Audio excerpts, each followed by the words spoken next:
రేపు పాఠశాలలు తెరిసే సమయానికి ఏదైతే తల్లికి వందనం కింద ఒక పిల్లవాడికి 15,000 ఇస్తామని చెప్పాము, అదేవిధంగా ఎంతమంది పిల్లలు ఉంటే అంతమంది పిల్లలకి, ఒకరున్నా ఇద్దరున్నా ముగ్గురున్నా రేపు స్కూల్స్ రీఓపెనింగ్ సమయానికి తల్లికి వందనం కింద వారి అకౌంట్లో డబ్బులు వేసి స్కూళ్ళు తెరచడానికి ఈరోజు పొలిట్ బ్యూరో నిర్ణయం తీసుకున్నాం.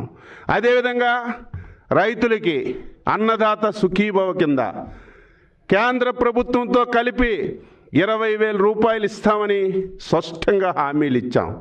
చాలా ఇబ్బందులు ఉన్నాయి, సమస్యలు ఉన్నాయి, కానీ ఇచ్చిన హామీ నెరవేర్చాలి. కాబట్టి రేపు కేంద్ర ప్రభుత్వం మేలో ఇచ్చిన, జూన్లో వాళ్ళు ఇన్స్టాల్మెంట్ ఇస్తే ఆ ఇన్స్టాల్మెంట్తో కలిపి రాష్ట్ర ప్రభుత్వం కూడా అన్నదాత సుఖీభవ కింద ఈరోజు రైతులకి డబ్బులు ఇవ్వాలని నిర్ణయం చేశాం.